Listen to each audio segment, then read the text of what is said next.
자, 오늘은 좀 저희가 특별하게 걱정 많은 5월 주식시장에 대비하는 마음으로 유망 섹터와 종목들 좀 낱낱이 분석해보는 특별한 시간. 네네. 또 마지막에 유종임이라고 해서 네. 다 주시고 가셔야 되거든요. 아, 맞습니다. 오늘은 여러분이 세 분께서 다 주셨으면 하는 마음을 갖고 만나보도록 하겠습니다. 자, 먼저 박찬홍 파트너부터 네. 여쭤봐야겠죠. 5월 박찬홍 파트너가 생각하고 계시는 네. 5월 이후에 우리 시장의 유망 섹터 예. 어떤 쪽을 생각하고 계시나요? 자, 일단은 5월 장세는 네. 지수보다는 종목이라고 말씀드리고 싶습니다. 네, 일단은 종목 위주로 좀 접근하시는 게 좋고요. 일단 악재가 뭐 미국과 중국의 뭐 2차 무역 분쟁 가능성이 있다. 이 악재는 그냥 어떻게 보면은 뜬구름이라고 생각합니다. 물론 뭐 이렇게 트럼프 대통령이나 미국에서 이렇게 아시다시피 중국을 압박을 하지만 실질적으로는 이 미중 간의 2차 무역 전쟁 가능성은 좀 희박하다. 만약에 미중 간의 무역 분쟁이 생기면요, 아시다시피 그 미국의 물가 자체가 올라갑니다. 그러면은 트럼프 대통령이 재선에도 악영향을 미치기 때문에 그 정도는 아니고 제가 봤을 때는 일단 그냥 심리적인 압박 정도로 보시면 될 것 같습니다. 자, 그렇다면은 5월에는 왜 종목 장세가 지속될 가능성이 높냐? 그렇다면은 저는 일단 풍부한 유동성을 보고 있습니다. 개인들의 그 매수 대기 자금이 42조 정도, 주식 예탁금이 42조 7천억이 있고요. 그리고 이제 CMA 계좌에서 47조 7천억이라는 막대한 자금, 그 두 개를 합하면은 증시 대기 자금만 90조 가깝습니다. 그렇기 때문에 제가 봤을 때 이런 풍부한 유동성으로 인해서 종목 장세가 펼쳐질 가능성이 높고요. 그렇다면은 거기에다가 또 호재가 또 있습니다. 그동안 이제 대북 리스크, 북한의 김정은 위원장의 그 신변 문제가 우리나라의 이제 대북 리스크를 좀 증가시켰는데 이 대북 리스크가 완화되었습니다. 거기에다가 이제 악재는 이미 어느 정도 다 알고 있고요. 1분기 실적 안 좋은 거 지금 시장에서 다 인지하고 있습니다. 거기에다가 이제 치료제인 길리어드의 렘데시비르가 효과가 있다. 물론 뭐 중증 환자에 효과가 있지만 치료제가 효과가 있다는 부분은 투자 심리적으로 좀 개선이 되는 그런 호재라고 볼 수 있습니다. 그렇다면은 이런 5월 종목 장세에서 어떤 섹터를 봐야 되냐? 저는 중국 소비재 관련주, 중국 관련주를 좀 보자 이런 말씀을 드리겠습니다. 중국 관련주 하면은 소비재 관련주 위주로 저는 보는데 네. 소비재 관련주 많이 있지 않습니까? 뭐 화장품도 있고 그다음에 뭐 엔터, 미디어 컨텐츠, 그리고 뭐 면세점 이런 쪽이 있는데 저는 일단은 화장품하고 엔터주 위주로 좀 보자. 미디어 컨텐츠는 뭐 엔터에 좀 포함이 되어 있으니까요. 그래서 일단 화장품 쪽을 보면은 물론 좀 무거운 종목입니다. 하지만은 저는 코스맥스 같이 좀 묵직하면서도 안정적인 종목을 좀 보자 이렇게 말씀을 드리고 싶은데 코스맥스 하면은 대표적인 OEM 기업입니다.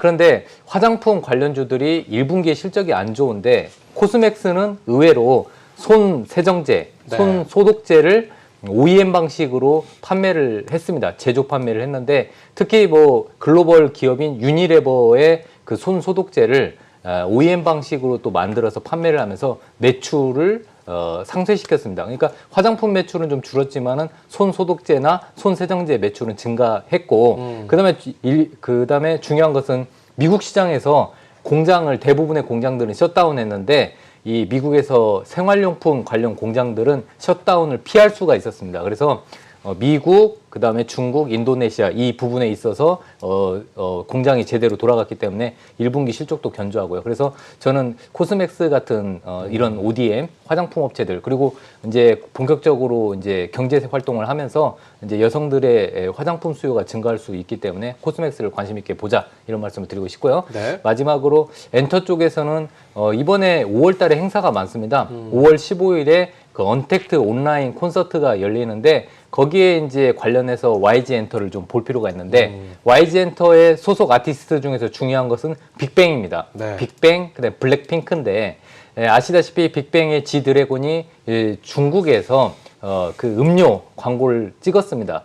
이만큼 또 중국에서 한알령도 해제가 되고 있고 이번에 온라인 콘서트 이슈가 있기 때문에 이 YG 엔터 같은 엔터테인먼트 관련주를 관심 있게 보자 이런 말씀을 드리고 싶습니다. 그래요. YG 엔터 그리고 화장품주에는 코스맥스 네, 이렇게 두 맞습니다. 가지를 말씀해 주셨습니다. 그러니까 박찬동 파트너가 생각하고 있는 5월 이후 우리 시장을 이끌 섹터는 주요 섹터는 그렇죠. 좀 화장품하고 화장품과 엔터주. 엔터주를 좀 눈여겨보면 맞습니다. 좋을 것 같다 이렇게 말씀해 주셨고요. 다음 오늘 김영철 파트너께 한번 여쭤볼까요? 김영철 파트너가 보시기에는 5월 이후에 우리 시장을 이끌어갈 주요 섹터 어떤 쪽에 어떤 섹터가 우리 시장을 이끌어갈 거라고 생각하시나요? 일단은 뭐 제약바이오 쪽의 종목들을 지속적으로 좀 관심을 가져봐야 되지 않을까 이렇게 좀 판단을 하고 있는데요. 지금 뭐 제약바이오 관련된 부분들이 K바이오 관련해가지고 시장에서 이제 뭐 많이 부각이 됐었는데 이 코로나 관련된 코로나 치료제를 제외하고 그 외적인 부분들 원래의 본업을 통해서 파이프라인이나 아니면은 기술 수출에 대한 기대감 부분들을 꾸준히 가지고 있는 그러한 기업들 중심으로 제약바이오 쪽 종목들을 좀 잘 피킹을 해보면 괜찮은 수익이 좀 나오지 않을까 이렇게 좀 판단을 하고 있고요. 그리고 그러한 부분들은 아마 시장에서도 일부 좀 보여주는 것 같습니다. 그러니까 삼성바이오로직스가 뭐 한 20% 이상씩 뭐 급등을 하는 흐름들을 이 앞전에 좀 보여줬고, 그 다음에 일부 종목 중에서는 신고가 나오는 제약바이오 종목들이 좀 있거든요. 뭐 대표적으로 매드팩토나 아니면은 뭐 이 방송을 통해서도 이제 뭐 말씀을 드렸었던 알테오젠 같은 경우가 지난 월요일 날 20%가 넘는 뭐 신고가가 나오면서 대량 거래 20%가 넘는 뭐 급등이 나오는 그러한 종목들이 제약바이오에서 일단은 뭐 나오고 있기 때문에 제약바이오 섹터에 대한 관심이 뭐 지속적으로 좀 필요하지 않을까 이렇게 좀 판단을 하고 있고, 뭐 작년 재작년 같은 경우에 임상 3상 관련된 뭐 이슈가 있는 그런 제약바이오들 때문에 이제 뭐 변동성이 좀 크긴 했었지만 지금은 새로운 컨셉의 제약바이오 종목들이 시장에서 이제 좀 관심을 많이 받고 있기 때문에 그런 쪽으로 좀 보시면 좋을 것 같습니다. 뭐 관심 있게 좀 보고 있는 종목은 앞서도 뭐 말씀을 드렸었던 알테오젠, 뭐 월요일 날 뭐 급등을 좀 너무 많이 한 부분들이 있긴 하지만 10만 원을 넘기긴 했었거든요. 근데 그럼에도 불구하고 기술 수출에 대한 부분들, 제형 변경, SC 제형 변경에 대한 그 모멘텀을 여전히 좀 가지고 있기 때문에 시장에서 상당히 탄탄하게 수급이 붙을 가능성이 좀 높지 않을까 이렇게 좀 보고 있고요. 그다음에 이제 뭐 여러 번 뭐 요 코너 말고도 다른 코너에서 많이 말씀을 드렸었던 셀리버리 같은 경우에도 월요일날 흐름이 상당히 좀 좋았는데 5월 6일날 그 이제 기자랑 그다음에 이제 뭐 증권사들 통해서 IR을 하는 걸로 좀 알고 있습니다. 그러한 기대감이 일부 월요일날 좀 반영이 됐고 추가적으로 뭐 논문이나 여러 가지 이제 이슈들을 아마 그 IR을 통해서 발표할 것으로 좀 예상이 되고 있는데 좀 관심을 가져보면 좋지 않을까 이렇게 좀 보고 있고요. 네. 그다음에 이제 제약바이오에서 또 뭐 움직임이 좀 괜찮게 나오는 건 마스토라는 기업인데 이 기업 역시 뭐 많이 오르긴 했습니다. 근데 조정 시마다 좀 관심을 가질 필요가 있다라고 보고 있고요. 그다음에 한 종목 더 본다라고 하면은 리메드라는 기업, 사실 약간은 조금 생소한 기업일 수도 있는데 이게 이제 전자약 관련해서 그 이제 뭐 기업 부분들, 그러니까 그 치매 관련된 이슈들도 좀 있는 그런 부분들이기 때문에 뭐 한 4종목 정도 뭐 가격적인 부담이 조금 있긴 하지만 시장이 이쪽 섹터를 뭐 선택을 했다라고 하면은 추가적인 상승이 나올 가능성이 좀 높기 때문에 조정 시마다 좀 관심을 가져보면 좋지 않을까 이렇게 좀 보고 있습니다. 네, 좋습니다. 김영철 파트너는 5월 이후 우리가 좀 눈여겨봐야 될 섹터는 바이오 섹터를 좀 눈여겨봐야겠다고 말씀해 주셨고 종목은 알피오젠, 셀리버리, 리메드 이렇게 종목을 말씀해 주셨습니다. 마지막으로 우리 박윤진 파트너의 섹터가 궁금해집니다. 어떤 섹터를 좀 눈여겨보고 계시나요? 역시 이제 정부 정책을 우리가 좀 볼 필요가 있겠는데요. 정부 정책 하면은 이 현 정부가 이제 이번에 어떤 4.15 이제 총선을 통해서 마치고 나서 이제 내건 것은 바로 이제 뉴딜, 그것도 디지털 뉴딜 정책에 대해서 많이 언급을 하고 있습니다. 사실 이 관련주들은 그때 이전부터도 이미 언택트 비즈니스, 코로나19 가져다 준 어떤 언택트 비즈니스하고 접목이 돼서 이미 한 차례 어느 정도 좀 섹터 안에서 좀 움직임이 있었습니다. 그럼에도 불구하고 여전히 지금 강세를 보여주고 있는데요. 언택트 비즈니스 섹터 하면은 크게 저는 이제 4가지로 봅니다. 뭐 카카오나 네이버라는 이런 회사, 플랫폼 회사, 크게 이제 플랫폼 회사, 웹 호스팅 쪽에 플랫폼 회사가 있고요. 그다음에 이제 엔터테인먼트 회사인데 엔터테인먼트 회사들 중에서는 이제 정말 언택트하게 집에서 볼 수 있는 뭐 드라마라든지 뭐 컨텐츠, 뭐 아니면 웹툰, 뭐 이런 쪽에 한 섹터가 있겠고, 그다음에 클라우딩 서비스. 클라우드 업체들은 이제 재택근무 환경을 우리가 개선해주고 도와주는, 구축해주는 이런 서비스죠. 그리고 또 하나 이제 중요한 거 다들 아시는 온라인 결제. 정말 집에서 쇼핑을 많이 하기 때문에 온라인 결제주.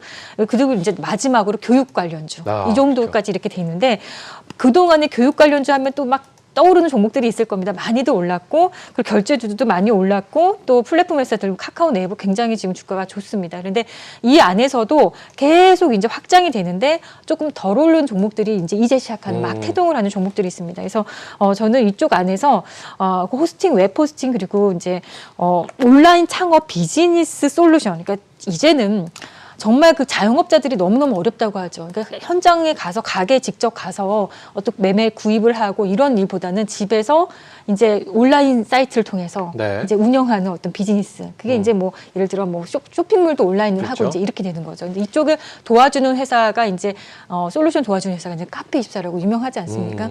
그러니까 요 회사 이런 회사들은 지금 당장은 이렇게 가시권이 들어오지 보여지진 않지만 앞으로는 우리가 계속 눈여겨봐야 된다. 앞으로 창업을 할 때는 사람들이 이제 어떤 정말 컨택하는 것보다는 언택트 쪽에 비즈니스를 조금 가능하면은 포커스해서 할 가능성이 있겠다 싶어서 앞으로도 또 성장 가능성이 있다는 생각이 들고 카페24는 지금까지 주가 상장을 하고 나서 테슬라 외 기술 요건 상장 1호 우리나라 이제 1호 종목이기도 합니다만 하고 나서 너무 많이 이게 종목이 너무 많이 하락을 했어요. 너무 많이 얻어맞았는데 그 그냥 결정적인 이유가 된 것은 기존에 이제 이게 영업이익은 늘었어요. 이 회사가 영업이익이 늘었는데 단기순이익이 마이너스가 크게 나는 이유가 기존 신주 인수권 행사 가격하고 주가의 괴리로 인해서 금융부채 평가 손실이 굉장히 컸던 겁니다. 근데 이 부분 금융부채 평가 손실액이 이제 조금씩 개선이 돼서 앞으로는 영업이익률 계속 영업이익이 늘었지만 단기순이익이 빠진 거거든요. 이렇게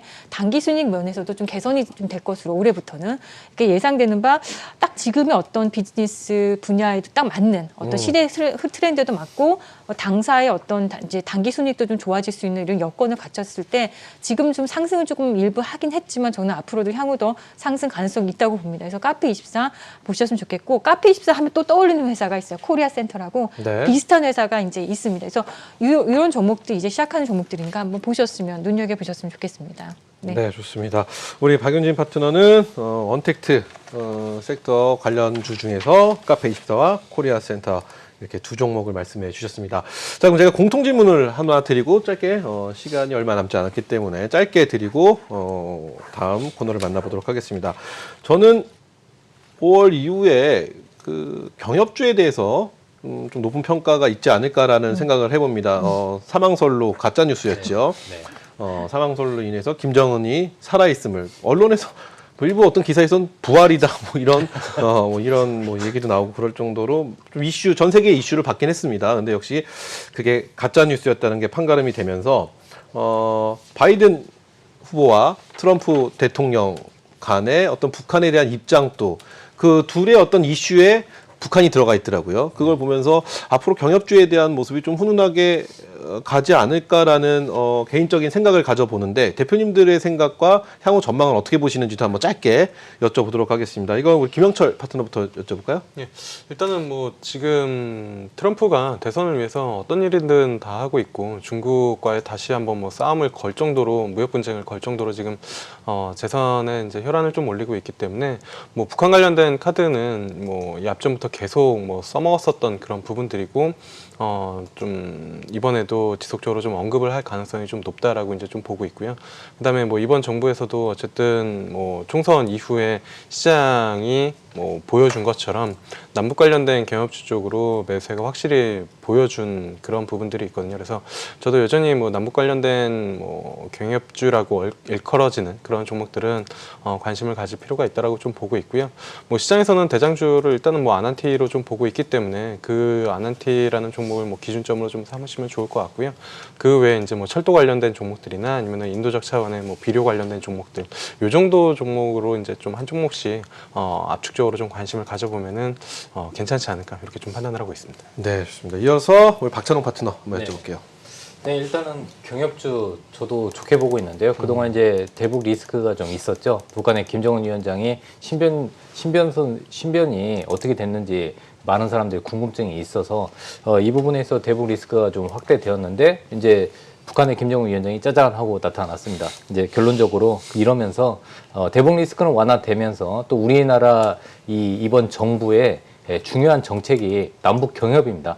그래서 이번 그 남북 경협 사업은 저는 이제 한국판 뉴딜 정책과 연결이 되면서 예비 이 타당성 조사 부분도 면제받을 가능성이 높습니다. 그러면서 이게 한층 남북 경협 사업이 탄력을 받을 가능성이 높다고 보고 있습니다. 그렇다면은 지금 현재 정부에서 공을 들이는 부분은 첫 번째 남과 북의 철도 연결입니다. 남북 간의 철도 연결 사업인데 동해 북부선 강릉에서 재진 사업이 일단은 진행이 되면서 철도 관련된 부분에 대해서 매출은 증가할 가능성이 높습니다. 뭐 현대 로템이나 부산산업 이런 기업들은 실적이 좀 좋아질 가능성이 높고요. 그다음에 또 중요한 것은 북한이 지금 중요하게 생각하고 있는 사업이 북한의 식량난 개선 사업입니다. 네. 이번에 북한의 김정은 위원장도 북한의 비료 공장 중건식에 참여할 정도로 그렇죠. 북한의 식량난이 지금 가장 큰 문제인데, 그렇다면은 우리 정부에서 북한에 지원할 수 있는 부분은 뭐 인도적 차원에서 식량 지원 사업, 뭐 예를 들어서 아시다시피 비료 지원할 수도 있는 부분이고요. 그다음에 종자를 또 지원할 수가 있습니다. 그래서 이런 부분을 생각을 한다면 제가 봤을 때는 종자기업, 그다음에 비료 관련주들 좀 관심 있게 볼 필요가 있다고 생각하는데, 종자기업에서는 농우바이오 계속 지켜보시면 되고, 또 전반적으로 이제 우리나라의 그 농업의 뭐 삼성전자라고 할 수 있는 뭐 이지바이오, 그 외에 그 비료 관련주들 뭐 대유, 뭐 조비, 효성 OMB 이런 비료 관련주들도 관심 있게 보시면 될 것 같습니다. 그래요, 좋습니다. 트럼프와 바이든 후보에 대한, 트럼프 대통령과 바이든 후보에 대한 이야기에 북한이 들어가 있는 것도 그렇죠. 하나지만, 또 하나는 또 여당의 압승도 굉장히 한 몫을 차지할 수밖에 없는 그런 상황인 것 같습니다. 자, 그렇다면은 궁금한 거는 경협주에 대한 어떤 청신호라고 좀 바라볼 수도 있는 상황인 것 같은데, 그렇다면 경협주에 대한 옥석 가리기 참 쉽지 않거든요. 왜냐하면 경협주의 호흡이 굉장히 길었기 때문에 앞으로 또 어떤 모습으로 흘러갈지도 굉장히 궁금해지는 상황입니다. 우리 박윤진 파트너 어떻게 보시나요?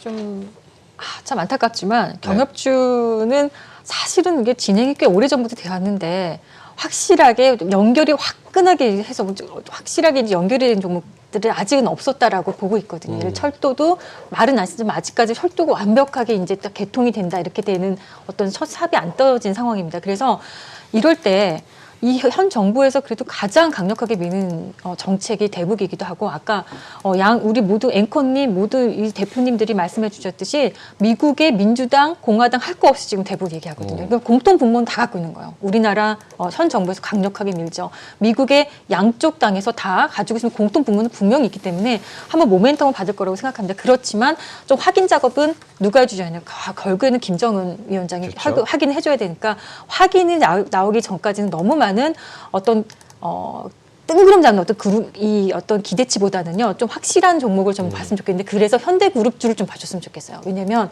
현대그룹주는 어떻게 보면 대북하고는 조금 다른 이야기가 될 수도 있겠지만, 이번에 이제 곧 며칠 후면은 예전에 이제 한전부지 있죠, 삼성동에. 한전부지에 이제 첫 삽을 뜬 이제 진짜 개발이 이제 시작된다고 합니다. 그래서 현대그룹주에 대해서 저는 좀 굉장히 좀 한번 눈여겨볼 필요가 있겠다. 특히 이제 현대건설이라든지 현대엘리베이라든지 꼭 대북이 아니어도 이 공통 분모를 갖고 있는 뭔가 시작되는 눈에 가시화된 어떤 성과를 낼 수 있는 이런 종목들은 우리가 좀 볼 필요가 있겠다라고 생각이 듭니다. 네. 그래요, 좋습니다. 네. 자, 이렇게 해서 세 분과 함께 오늘의 이슈에 대해서 이야기 나눠봤습니다.